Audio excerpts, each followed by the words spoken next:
I gotta tell you, that kind of got my blood pressure going, so I gotta listen to some mellow music to sort of bring me back down to.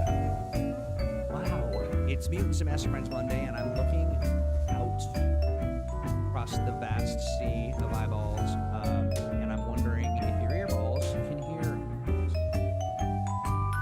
Hello, Rodney says. Hello. This flying world sounds terrifying, Troy. It's really hit or miss, I'm telling you. Why did you build your house on the shore of the Sea of Eyeballs? It just looked real good. Get The it? tide was out at the time. The tide was out, yeah. Or in, out. In, out.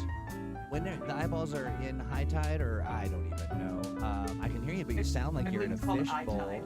Alex, you sound like you're in a fish bowl. Dear you.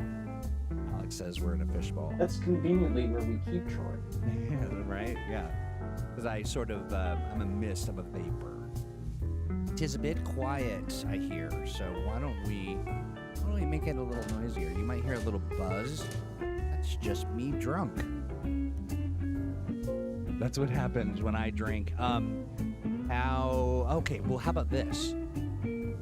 It's Mutants and Masterminds Monday. We get to hang out every Monday for an hour, give or take, with Very Crystal. optimistic, Troy. Right? Yeah, exactly. Generous. I'm rounding up. But we get to hang out with Crystal Frazier and Steve Kenson to find fine human beings, and we've got a guest. Real quick, before we jump into that guest, music's in the foreground, voices in the background. Yes, well, you know. Swap up your mind. Just Right, just gonna- exactly. yeah. Just turn it around. Let me just do that real quick. I'll just do. There we go. The music has done its duty, but the Sean's have spoken. I see that. Don't think I'm not just absolutely beside myself. We brought a guest. Let's talk to the guest. Crystal, who have you pulled out of your magic bag of friends? This is Stephen Trustram, the owner and proprietor of one of our most prolific third-party publishers, Misfit Studios. Stephen, Hello, welcome to the everyone. show. Welcome, Stephen. Thank you so much. I don't get a very fine person as well. I guess I'm just a person. We don't know you that well, and I'm not going to mistake my reputation. We Sorry. only have very fine people on this program. So. we expect. Everything Yeah. I hear, you're from Toronto, so Yeah. jury's out. You know, Under the Stephen- bus I go. Yeah, Stephen, on as we were sort of prepping for the show, I swear I heard a couple little Canada coming out, like a little oat in a boat. That's largely an incorrect stereotype. You do get the East Coasters who are like, "Hey there, buddy, I'm gonna go down to the boat and get a beer," and you know what I think with the fishes. That's East Coast. You do get some of that. I've gone out to Newfoundland for conventions and had to say, I don't know what you're saying to people, but Toronto, you tend to be okay. There's not much of an accent. Just a Although there is tiny some of the little one. A's. I do say A a lot, so I'm sure that'll come out. So Oh, mean, it sounds like someone's saying that I'm in a well, down in a well. Troy down a well again. Oh, you didn't set his fishbowl next to the well, did you? Not again. Let me see if I can fix that. Alright. Sorry, Well, we so don't while usually Troy have is this many technical difficulties. while Troy is fiddling, Stephen, how long have you been publishing Mutants and Masterminds supplements? Let's see. I started the company in 2003. Mhm. I started with fantasy OGL stuff, and didn't do any first edition stuff. So I think as soon as the second edition came out, I Mhm. jumped on. I think I was getting ready to do some first edition stuff. I was lining up ideas, starting to write, and then you guys announced second edition is coming. So I was like, I'm going to hold off for that. So my first product was an adventure called The Paint, um, which I'm currently working on revising, re-releasing, and expanding. Yeah, it's about an underground superhero fight club where they get painted with tattoos that have neuro trackers and stuff like that in them. So if I was in front of my computer, I could go check on the publication date on that to see exactly when. But I'm not touching anything. I'm not fiddling with any of the technology because it's all working right now. But yeah, that was my start. That was quite a while ago. Yeah, that was jumped right in with second edition, and then was brought in for the third edition when it was DC Adventures. Helped play test that, and then do some of the writing. So I've been on board for all of that since the start. Awesome. What was your first Mutants and Mastermind character? I was. It's the funny thing as I was play testing some stuff. I took a child campaign that I was running, some child heroes. I was running it Heroes Unlimited because it was supposed to be a book for Palladium, and then that kind of went south. So I took those characters, converted them over into second edition, and then just kind of played that. And so I'm one of those guys who game masters all the time and very rarely gets to play. So it was running a bunch of child heroes. That's interesting. Yeah.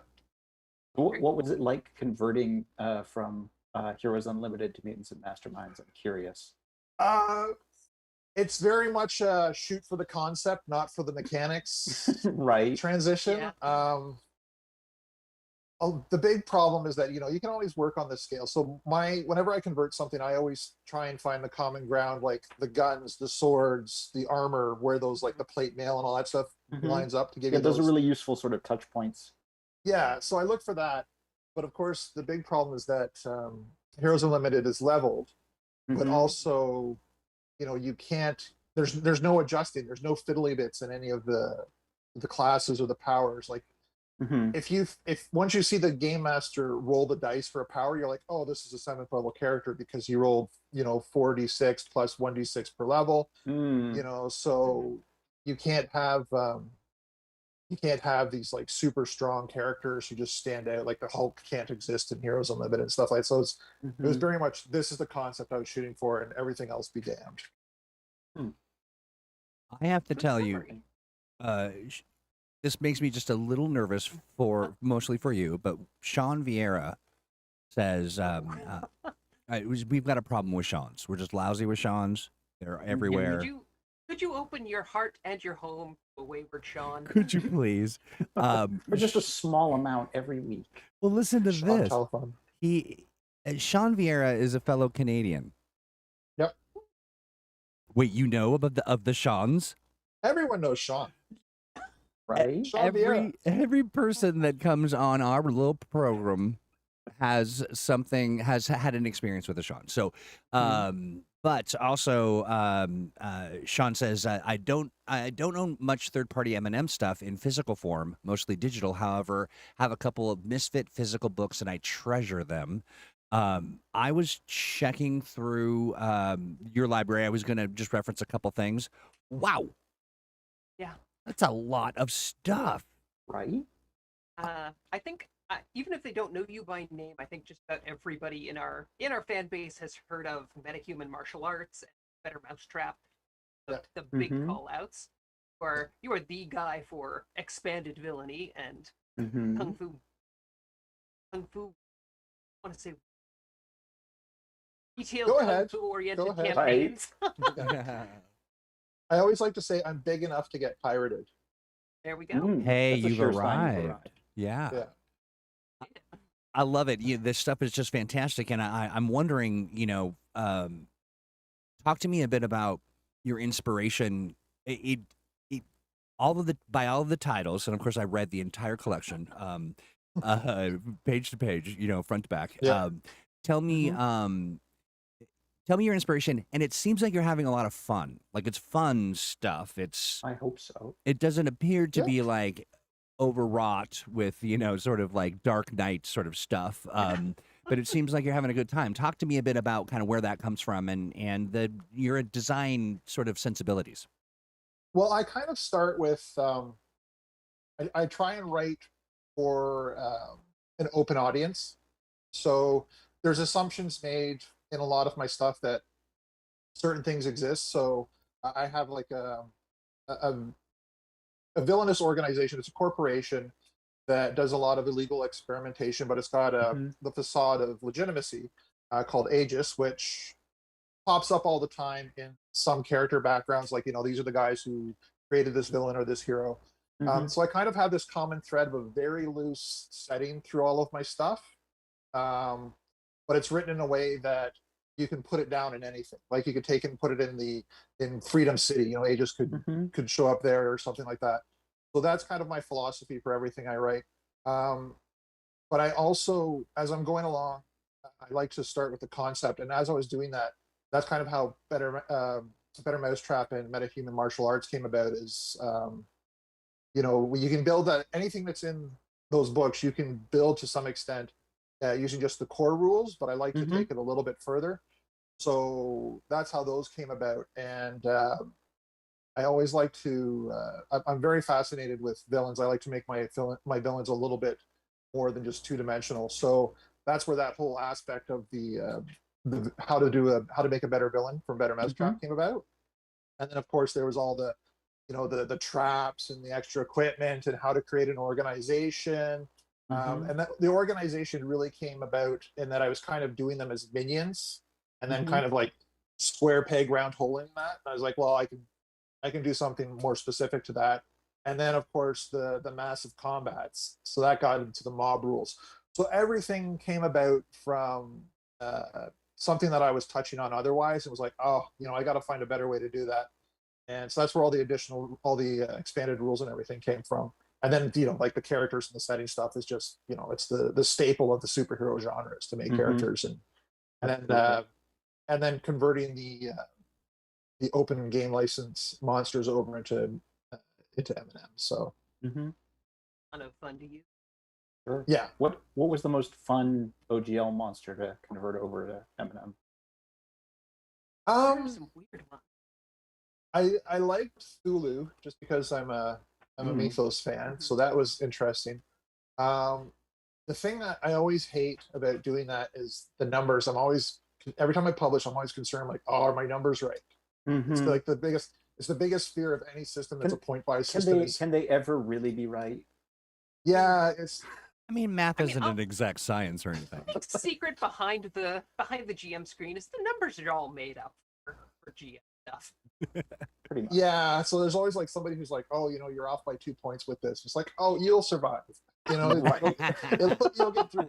Do the powers work? Can you use it in your game? I'll fix it in the next go around. Well, and with I really like. I was just going to say, with the developers' luck, what I could see definitely happening is that 2 points would actually be the 2 points that they needed to live, and it would be one of the Seans. Sure. Well, with Cthulhu, you just tell them that the fact that the points never add up is just part of the madness. That you never look too closely or at do that. they? Yeah. Yeah, same with Faye.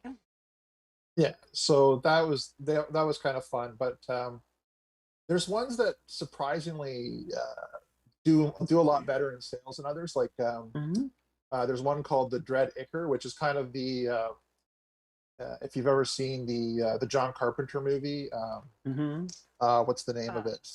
Where they find Satan in a bottle in a church, basically. What is it? My brain keeps going to In the Mouth of Madness, but that's not it. It's in the same trilogy, but It's like Darkness something, but we all know the movie. Yeah. So Prince it's of basically Darkness. Prince of Darkness, yes. Hmm. It's so obvious. How did we not get that? But so it's basically meant to be something like that. It's like a demon in a bottle and so forth. So that sells really well. Like people love it. And then the ones where you think, oh, this is people will love to put this in the game.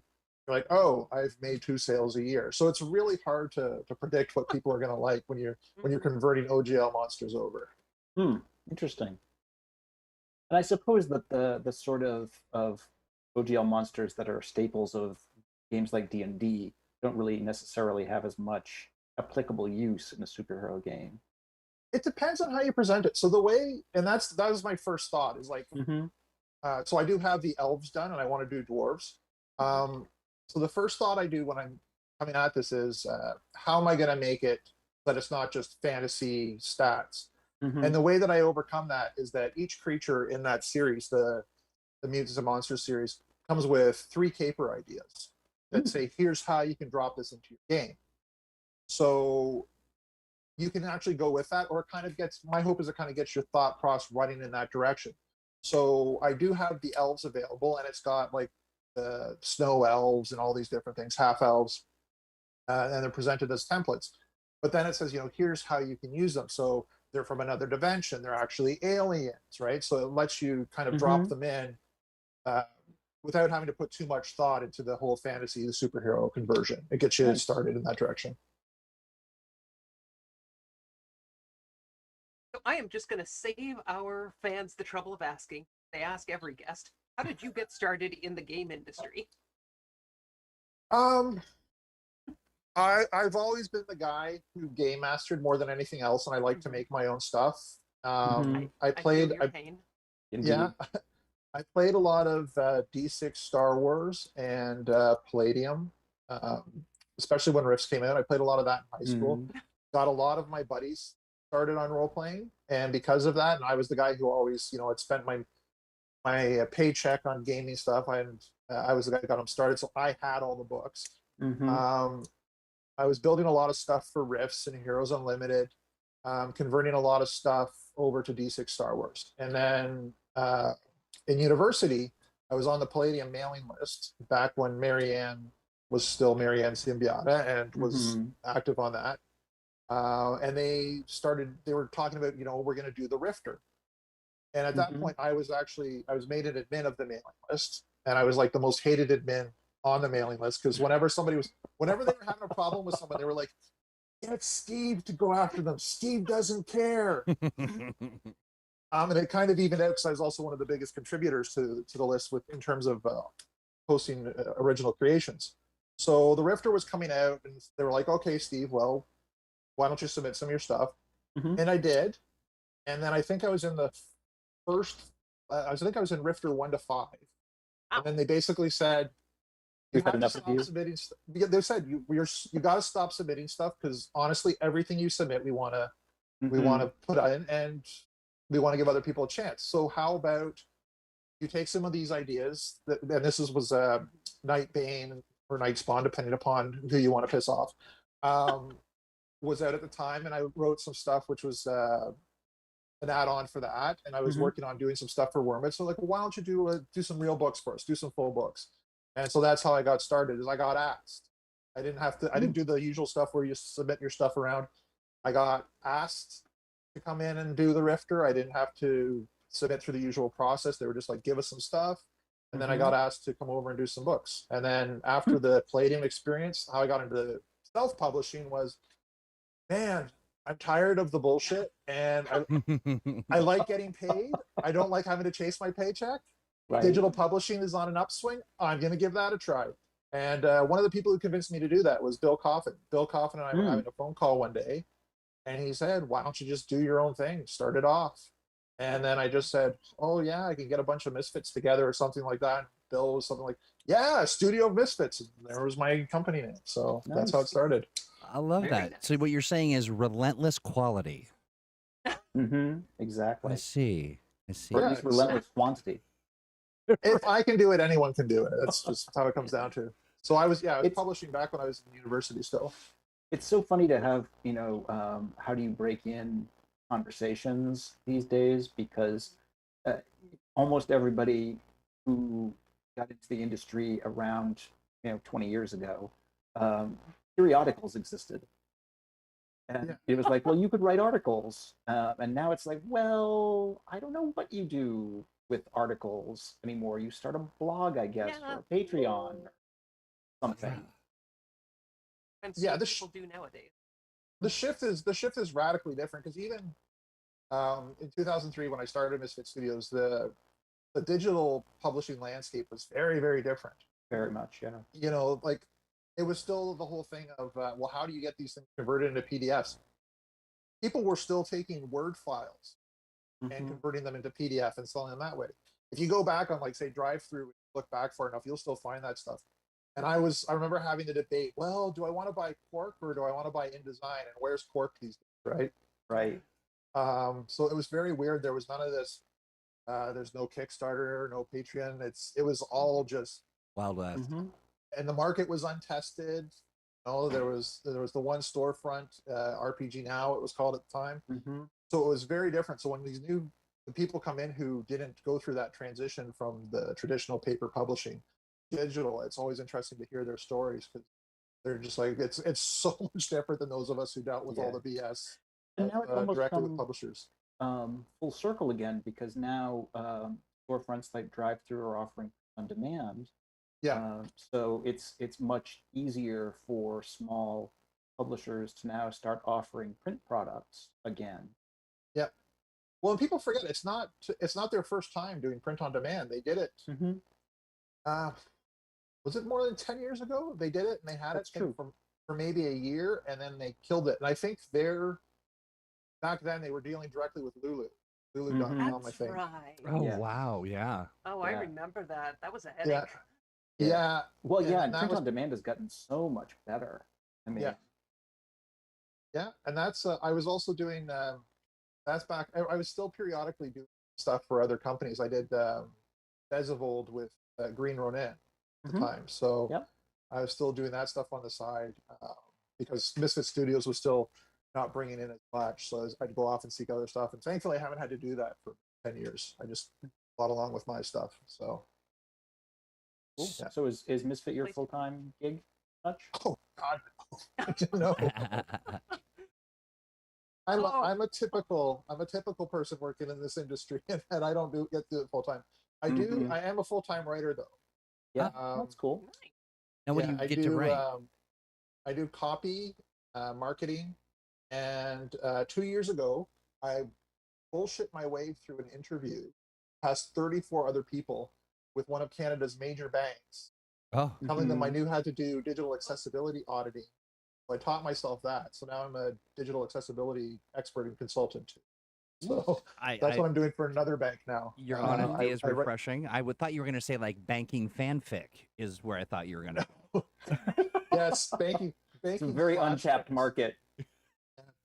Banking /fic. One bank hooks up with another bank, and magic happens. I'm here for credit union. Yeah, right. You rebel. They're also very is banking /fic how Fifth Third Bank, became a thing? I think that's where we get crypto. Yeah, right. No, well, up here in Ontario, we're actually having a law passed soon that local businesses of a certain type and a certain size, all have to be digitally accessible, or fines start coming into play. Good. So there's a huge demand for it. So it was a pretty good idea, in retrospect. Because at the time I was just looking for a job, any job, and so now it's just really panned out. It's a real growth industry, though. How long have you been doing that work? 2 years. I literally taught myself on the job, and that's kind of how I go, because I taught myself digital publishing, design, graphic design, digital coloring, all that stuff. It's just that's my knack, is learning new skills. So I got to the point where I'm actually like really heavily sought as a consultant.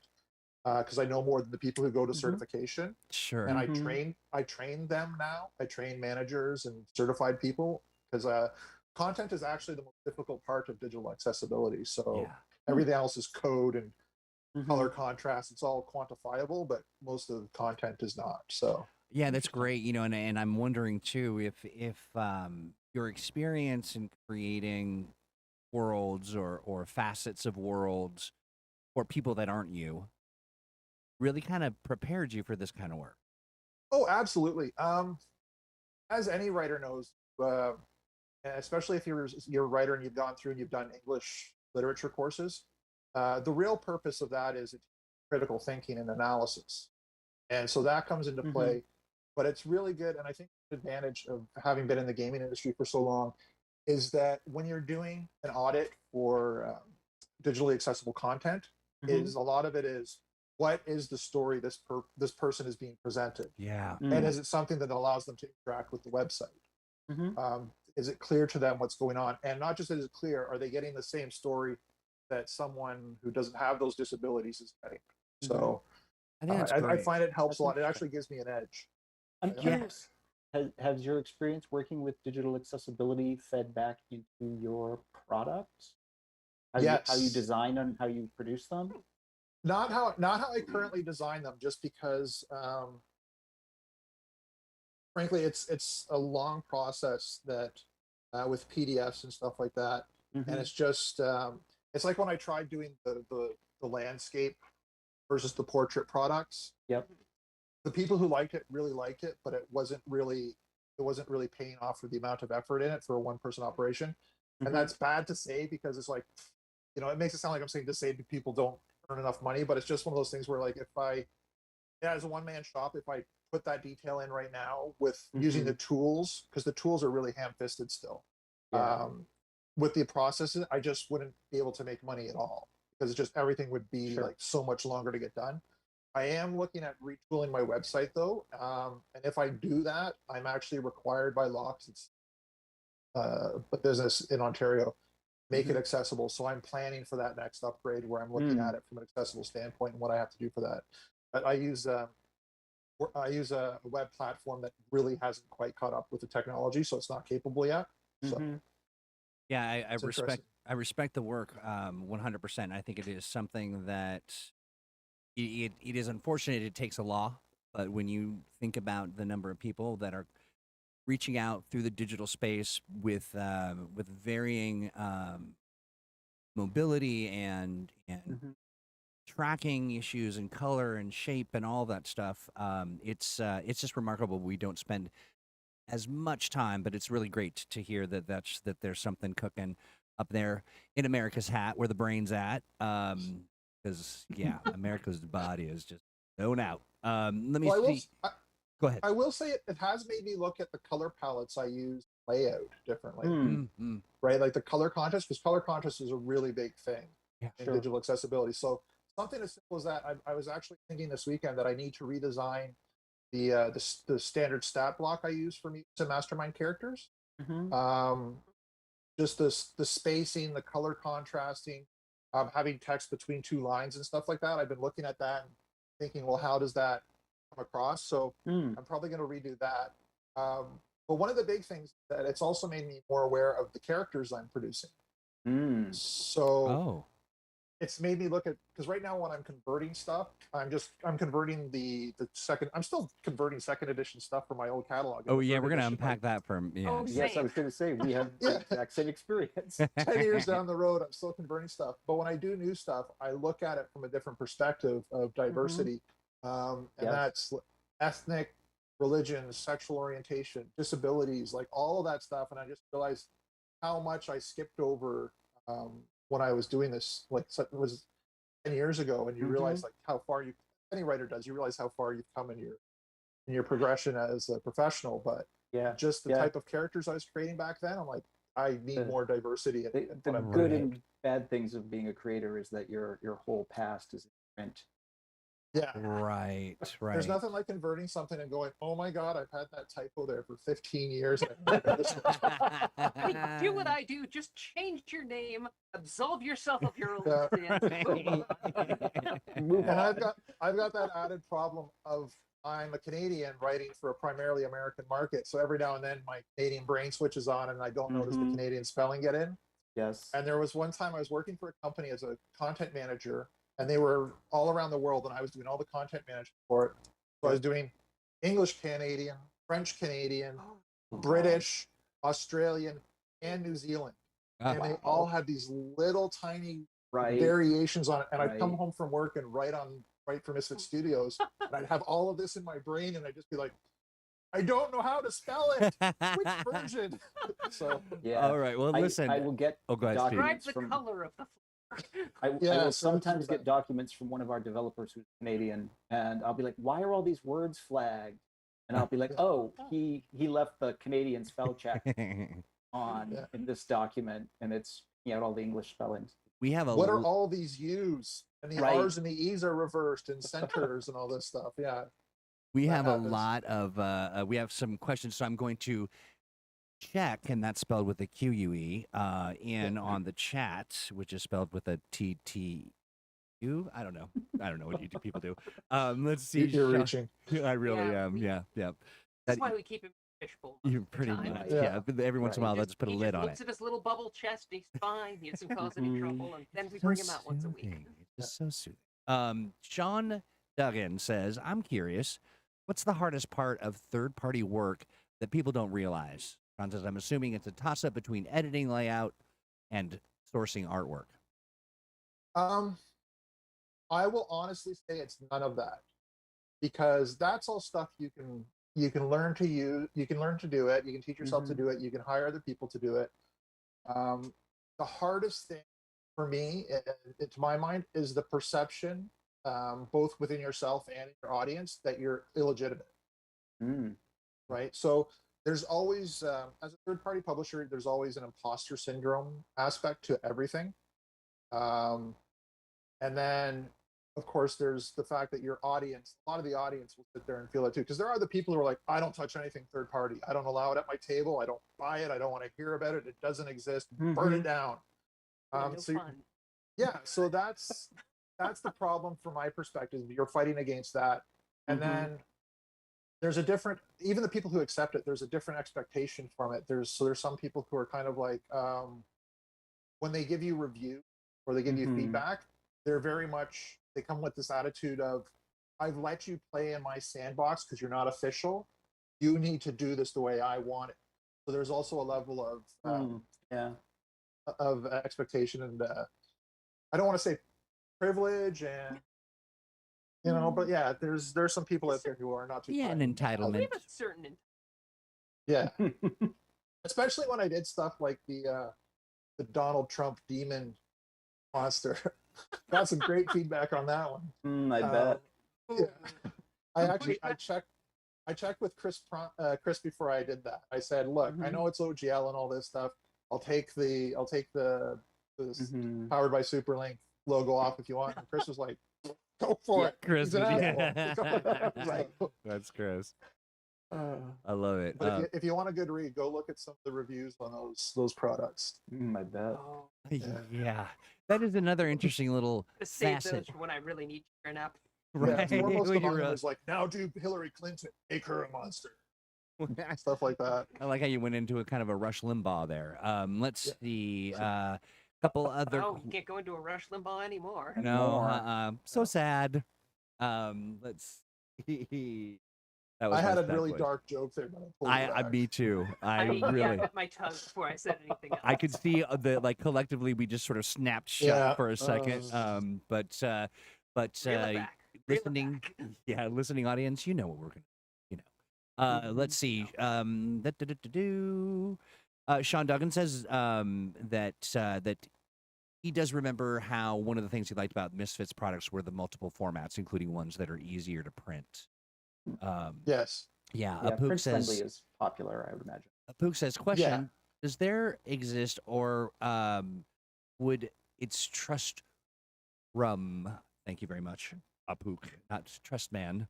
But you can trust him. We don't- Misspelling. Yeah. I always say it's compound word. It's trust and rum. Think honest alcohol. That just it flows out of my brain without thinking because I have to correct so many times. When my son was born, I told my wife, be prepared for people never getting his name right. And you know what happened? Huh. We got his birth certificate and they What's spelled wrong? it trustum. And I said the biggest ones are trustum. And of course that's the one they got. So first piece of paperwork with our kid's name on it, had to send it back to the government and say you got it Trustum? wrong.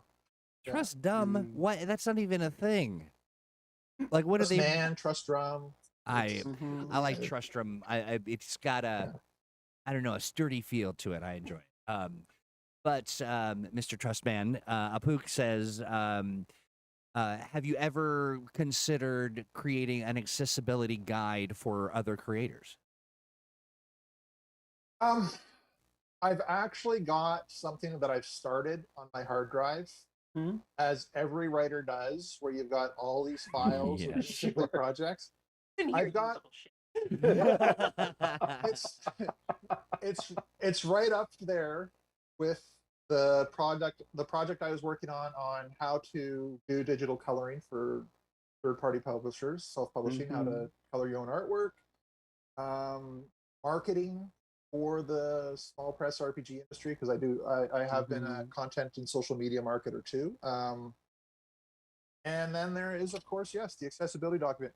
I do have a head start with that though, because I have prepared such documents for clients, Mhm. and they're not small. I think the one I won't name any of my clients because I've gotten warnings because of how political I am in social media to not Mhm. say who employs me, because they have had calls. People have said, "You're an asshole. I'm calling your bank and complaining."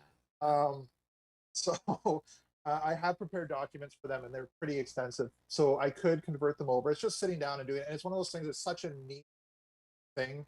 I do Right. have to look at it from a returns perspective. As much as I'd like to do it, I do have to be professional and say how much money can I honestly expect to make off of this for the Steven, amount of time invested Of in it. course. I want to And just so, challenge that notion just a bit, because I'm seeing every day the conversation is not just it's not just an opportunity for someone with experience to speak to it. It is the consumer who is curious and want, especially within tabletop role play, because you've got a storyteller who's creating a space and wants to make it as accessible as possible. And I think once that switch goes off, that you realize I have been doing a thing for so long that is contributing to the misery of another person accidentally. Like, that switch. I'd like to see more of those flipped personally. yeah. Yeah. And a big thing is, and I can't, when you start doing this work, you can't go online and look at websites and not notice things like that. Like Oh, you just yeah. can't. It's Mhm. impossible. Sure. It's hardwired into your brain. So, for example, I went to Drive Through. They had a Drive Through RPG. They had a preview of their new website, and I immediately went in and said, "Not accessible. It's not accessible at all." And one of the things I've noticed, they've upgraded. So I extensively use footers for selling products. I actually was hard coding them before they added that feature. I was adding them into the HTML of the product description, and Oh wow, that's because hardcore. yeah, I advocated for it. I kept saying we used to have a publisher only chat room, Mhm. and I kept saying offer this feature, offer this feature. So I'm pretty sure because I kept bugging them, they did it. Mhm. And they recently did a change where any of the thumbnails you have in there, it automatically adds alt text now that uses except the auto text is the image's name. So if you're using a screen reader and all the Right. images, when they generate the thumbnails on DriveThru, it gives you the product number .jpeg, .png, whatever. So a screen reader user coming across that link will just be told 9246.513.jpg. That's Super horrible because I useful. name my pictures really Yeah. weird stuff like shit, ass. Yeah. It's so strange. So Right. so even if you upload a picture that is accessible, like it's say the product Right. name, Right. It's anonymized by the.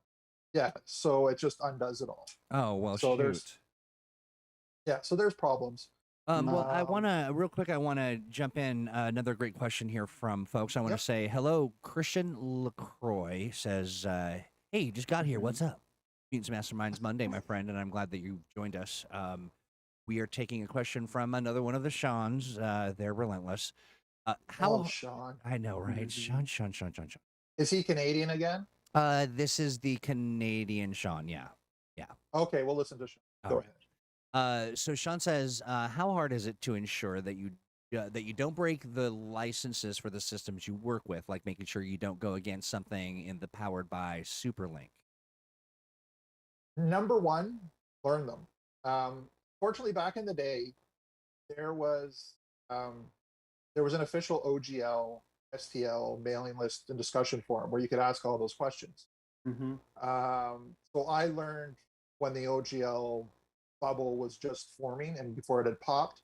And because I was self-publishing, I had to teach myself. It wasn't any of these things where, like the company got a lawyer together and that they said this is what you can and cannot do, and that was passed down to employees. So I had to learn.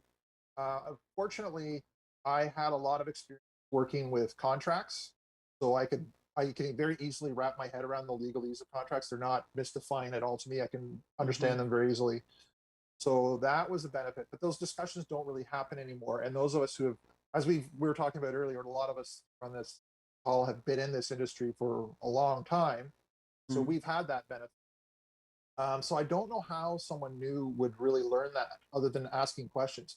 So if I had a question that I want to do a product, as we're talking about when I did the Trump product, I immediately first thought was I'm going to go to Chris because I know that part of the license terms that Green Ronin has is that there's acceptable, appropriate content. And the same with when I did that because I did that same product for Pathfinder, and they immediately said take our logo off of that. No. Whereas I also did a Savage Worlds version. They were like, go ahead. So you get all these different responses. So it's always ask. And because you're putting someone else's logo on your product, they'd be foolish not to give you an honest discussion and an honest answer. Because it's in there, it's affecting their brand identity. And it's to the benefit of both parties. One person making money means another person's making some money. So all right. Well, listen, I cannot believe this. Time flies when we are having so much Canadian fun. It just seems to be a little faster. Maple syrup everywhere. Right. I love the smell. Let's see. I think that there are one of the things I'm looking into the sea of eyeballs, and they are saying that a lot of people share the sort of someone says almost religious abuse of their names. Like a lot of people have been are carrying with them some lifelong challenges specific to that, like some real scars over that. Yeah, I mean, Sean Vieira said that he had to get his diploma reprinted because they. I want to know how they screwed your name up. Was it just I don't know. Let us know in stream. But we're just about 5 minutes out from calling it a day. Stephen, I really enjoyed chatting with you, and I know that you've got a loyal group of folks who are, almost to a person. No one said anything rude at all, which is really unusual. That's unusual. You don't know me. Right? What's up with that? Right. Gotta try harder. Yeah. So I told you should have come out and just called everybody an asshole. You're like, no.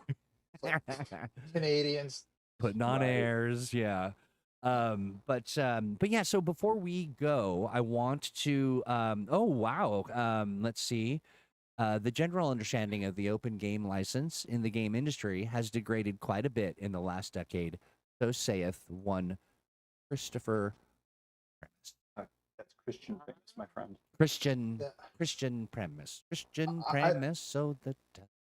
I will say that the biggest problem. It's kind of cycled back. So the biggest problems that I see now are kind of the ones that were the biggest problems when the OGL first started out.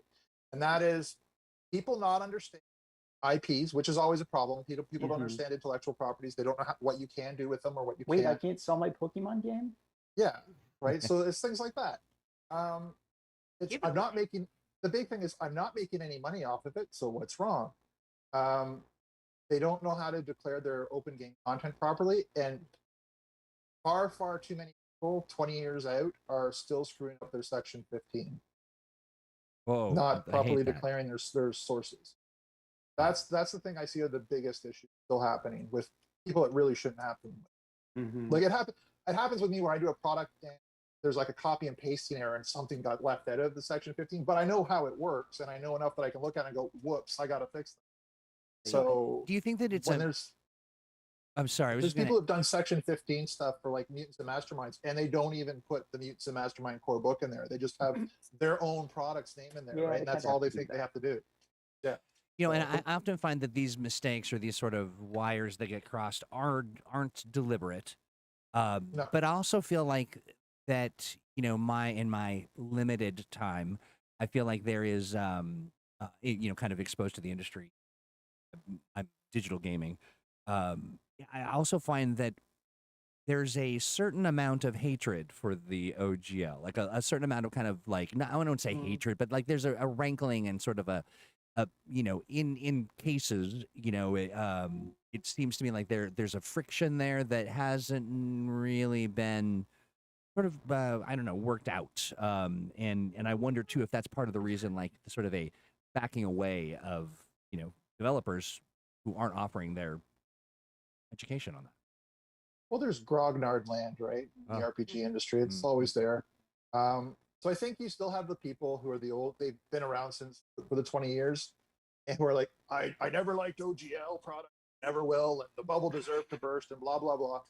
But then they've also haven't gone into all the off-center stuff that's been made with the OGL, because there's stuff that uses the OGL. The OGL doesn't require to use anything related to the D20 system at all. No, there's a You can huge just amount of use the OGL license. content. Yeah, you can use the OGL for something that's an entirely system all your own. As long as you reference the fact that the OGL is still owned by Wizards of the Coast. So there's all these things you can use it for, and people have used it for in a creative way. And then you get stuff like Mutants and Masterminds, which is so far from its origins at this point. Like first edition was a little step away, second edition was farther, and now the third edition, it more resembles the old DC role-playing game, like not DC Adventures, but the original one, which had the same steps, and you know, because you're now just referencing the what used to be the modifiers are now are the attributes. Like it's people are enjoying things that are OGL, and they're not really thinking of them as OGL at this point, right? So, and those grognards hating because you know they've got to hate something. They're aging out of the industry along with the rest of us who aren't grognards. We're just getting older. And so there's people who are going to come along and enjoy Mutants and Masterminds and other OGL games and just like them because that's the game they like, and they don't know all that bullshit history, And they will have because grown they weren't up playing back then. They will have grown up in a user-created content world, which is kind of where we're at. Hey, listen, my So friends. Troy, I want to make sure we give Yes. Stephen a chance to tell people where they can find him and his Thank fine you. products. Thank you. Yeah. Yes. So Within 30 seconds.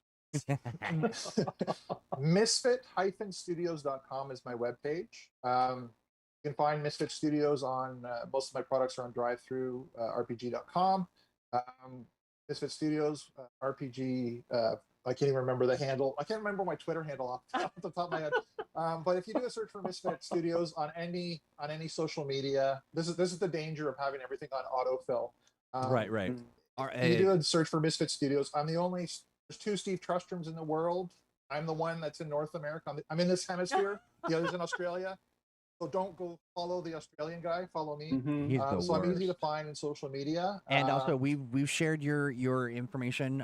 We will also make sure to share links to your drive-through RPG stuff as well as your website. But awesome stuff. I'm really looking forward to kind of digging into some of the titles, very evocative and fun, and you are as well. Well, we just released Doom, which is one of our more popular. People love it. It's a supernatural secret society that we did for 2nd edition. I just upgraded it and published that yesterday. So that Right on. just came out. We'll provide a link to that. Hey, friends, as we close out the show, Crystal Fraser, Steve Kenson, do you have anything you'd like to share? I mean, get your vaccine. We're able and wearing those masks. Yes, please. Absolutely. Stephen Trustrom, thank you so much for hanging out with us today. Can we invite you back? I feel like we've got a couple, 3 more shows we can get out of you. Yeah, anytime. I always get the Canadian perspective. Yes, very, very important. You and Owen together for an OGL spectacular. Oh my gosh, yes. Yeah. Good stuff. Anytime, just let me know and I'll be glad to come. We absolutely Thank you. will. Thank you for having me. Absolutely. Hey, folks, thanks for hanging out. Thanks for watching. Come back on Thursday, 2 p.m. Pacific. We will be partying with Owen on Thursday with Owen, Casey Stevens, and me, your tanked disembodied voice. We'll see you on Thursday. Bye-bye.